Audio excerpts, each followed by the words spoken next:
welcome to today's episode of Warming Up, also known as buttering your biscuits. You guys, I'm sure know, when you bake, you butter the pan or you grease the pan or you butter your biscuits before you put them in the oven. That's how I like to look at warming up. We like to butter our biscuits, aka our muscles, before we put it through any sort of movement. It doesn't matter what that movement is, whether it's a high intensity exercise, whether it's low intensity, maybe it's strength training. You might think, oh, I'm just lifting dumbbells, I don't have to warm up. You definitely have to warm up. Why is warming up important? That is why you're here. Warming up has so many benefits, but it's most important because your blood temperature rises. This is why we warm up, to raise our blood temperature. It dilates our muscles, putting less pressure on our heart. As our blood temperature rises and our blood vessels dilate, we're improving endurance.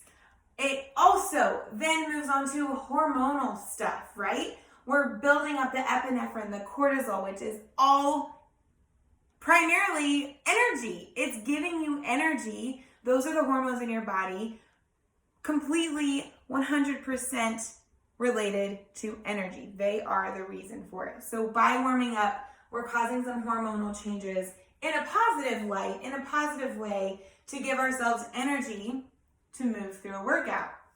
We're also increasing our muscle temperature. By increasing our muscle temperature, our muscle elasticity improves. So we're able to move through a range of motion much easier than if you're going into something cold. So by increasing your muscle temperature, you're decreasing the risk of moving your muscles cold, which is drastically decreasing the risk of overstretching, of overmoving, of overcompensating one muscle that might not be feeling really great because we didn't warm it up. Also, we're mentally preparing during a warm-up, right? Most of the time when you're warming up, you're preparing yourself. Okay, like I'm warming up for squats right now, which means I can mentally prepare in my workout. I'm gonna have squats.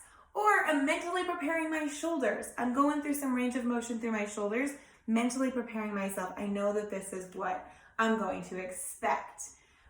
Warming up allows us to move better. It allows us to move longer. It allows our bodies to stay healthy and whole. When we jump into a workout and we do this over and over and over and over and over again, eventually our muscles and our joints just start wearing down. They're not ready to move if they're not warm.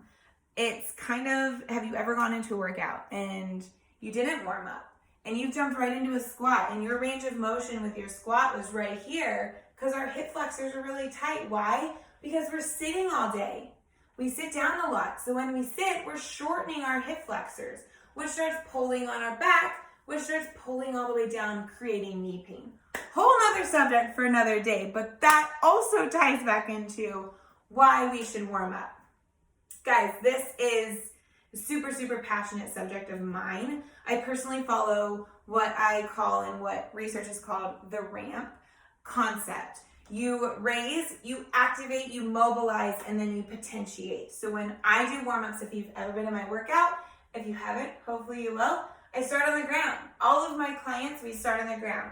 We activate our muscles, we get our blood temperature lifted, we're starting to rise everything in our bodies, allowing the oxygen to move fluidly into all the areas that we're about to work. If you've ever jumped on Instagram and you've done maybe a workout on an app, and they're jumping you right into jumping jacks and then sending you off on a run, that is not an effective warm-up. You're not activating muscles. You're not working through range of motion. So you're gonna go run when all of your muscles are cold. There's a really high probability that eventually your hip flexors are gonna get a little cranky and maybe tear a little bit in a non-positive way. So warming up, incredibly, incredibly important for so many reasons. It's raising our blood temperature. It's dilating our muscles. Hormonal changes occur, giving us those hormones that creates energy to move us through the workout. We're mentally preparing. Our range of motion is increasing, allowing us to actively move through a movement. It's creating so many benefits, muscle temperature rising, and ultimately just endorphins. We're starting to get our endorphins lifted to cruise into a workout. Outside of that, y'all, I can't think of another better reason to warm up your body effectively. Stay tuned, hang out with me. I'm going to take us through a couple of my personal favorite warm-up moves that are not jumping jacks. They're not going off for a run, but they're more mobilizing our muscles, getting us amped up and ready. A warm-up should start slow, and then generally, they activate and they lift a little bit higher. They amp it up towards the end, allowing our bodies to really fully focus on waking up in the morning or getting disconnected from whatever we just came from during the day.